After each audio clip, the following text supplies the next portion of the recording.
Hi అండి. Welcome to my channel. ఈరోజు నేను గోంగూర నిల్వ పచ్చడి పెట్టబోతున్నాను. అసలు నిల్వ పచ్చడి అంటే చాలా టేస్టీగా ఉంటుంది. అది పెట్టడం అందరికీ రాదనుకోండి. నాకు కూడా రాదు. కానీ నేను నేర్చుకున్నానండి. ఎందుకంటే చిన్నప్పుడు నేను ఫేస్ చేశా నిల్వ పచ్చడి విషయంలో. ఏంటంటే మా మమ్మీ వాళ్ళకి నిల్వ పచ్చడి పెట్టడం రాదు. అలాగే మా పెళ్ళైన తర్వాత అత్త వాళ్ళకు కూడా పెట్టడం రాదు. సో ఎందుకు పెట్టకూడదు, ఎందుకు ట్రై చేయకూడదని నేనైతే ట్రై చేశానండి. ఇప్పుడు అన్ని పచ్చళ్ళు పెట్టే స్టేజ్‌లోకి అయితే వచ్చేసిన. అన్ అలాగే చాలా ఈజీ ప్రాసెస్ అండి నిలవ పచ్చళ్ళు పెట్టడం.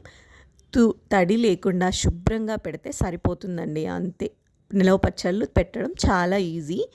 అండ్ ఇంకొకటి ఏంటంటే చిన్నప్పుడు నేను ఎప్పుడు పక్కింటి వాళ్ళు ఇస్తారో, ఎప్పుడు ఎదురింటి వాళ్ళు ఇస్తారో తినేద్దామని వెయిట్ చేసేదాన్ని. అలాగే అయిపోతే ఇంకా కొంచెం అయితే బాగుండు అని అనుకునేదాన్ని. సో ఇప్పుడు ఆ ప్రాబ్లం ఏది లేకుండా పచ్చళ్ళు పెట్టడం అయితే నాకు మంచిగా వస్తుందండి.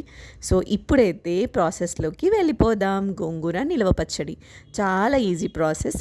ఏం లేదు, నేను ఇక్కడ 2 గోంగూర కట్టలు తీసుకున్నాను. దాన్ని ఇసుక లేకుండా శుభ్రంగా కడిగి ఒక పొడి బట్ట పైన ఫ్యాన్ కింద ఒక 1.5 అవర్ లేదంటే 2 అవర్స్ ఆరబెట్టుకున్నానండి.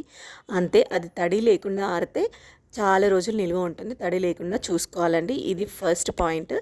అంతే. తడి లేకుండా శుభ్రంగా కడిగి ఆరబెట్టి పక్కన పెట్టుకోవాలి. ఇది ఎండేలోపు మనం ప్రాసెస్ స్టార్ట్ చేద్దాం. ఒక ప్యాన్ పెట్టుకొని అందులో 2 టేబుల్ స్పూన్ల ఆవాలు, 2 టేబుల్ స్పూన్ల జీలకర్ర, అలాగే 2 టేబుల్ స్పూన్ల ధనియాలు, 1 టేబుల్ స్పూన్ మెంతులు ఎక్కువగా వేస్తే చేదైపోతుందండి. అందుకని 1 టేబుల్ స్పూన్ వేసాను. ఇవన్నీ బాగా ఫ్రై చేసి గ్రైండ్ చేసుకోవాలి. అదే ప్యాన్లో కొద్దిగా ఆయిల్ వేసి రుచికి సరిపడా ఎండుమిర్చి వేసి అది కూడా బాగా ఫ్రై అయిన తర్వాత గ్రైండ్ చేసుకొని అందులో పచ్చడికి సరిపడా వెల్లుల్లి రెబ్బలు ఇక్కడ నేను 2 తీసుకున్నాను. వెల్లుల్లి రుబ్బలు కూడా వేసి గ్రైండ్ చేసుకొని ఆ పౌడర్ని పక్కన పెట్టుకోవాలి. ఇక్కడ తడి లేకుండా శుభ్రంగా ఉన్న గోంగూర ఆకుల్ని కొద్దిగా ఆయిల్ వేసి మళ్ళీ దాన్ని ఆయిల్ పైకి వచ్చేంత వరకు బాగా ఫ్రై చేసుకోవాలి.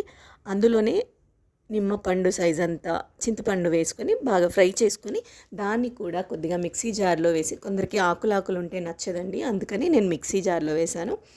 మిక్సీ జార్లో వేసి ఈ పౌడర్స్ కూడా అందులోనే వేసి బాగా కలిపి నిలువ పచ్చడికి సరిపడా నూనె పోసి ఈ విధంగా పోపు పెట్టుకుంటే మనకు కావలసిన నిలువ పచ్చడి అయితే, గోంగూర నిలువ పచ్చడి అయితే రెడీ అయిపోతుందండి. చాలా టేస్టీగా ఉంటుంది. ఇంట్లో ఈజీగా మీరు ట్రై చేయొచ్చు. చూడండి ఎంత ఈజీగా ఉందో. ప్రాసెస్ చాలా ఈజీ, కానీ ఏమవుతుందో పాడైపోతుందో అనే టెన్షన్తో చాలామంది చేయరు.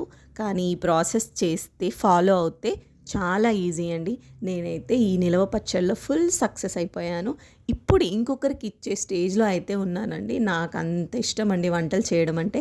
సో మీరు కూడా ఇలాగే ట్రై చేయండి. అస్సలు భయపడకుండా నిలవ పచ్చళ్ళు పెట్టడం స్టార్ట్ చేయండి. ఇంట్లో అందరూ ఈజీగా తింటారు. చాలా బాగుంటుంది. వేడి వేడి అన్నంలోనైతే చాలా చాలా బాగుంటుందండి.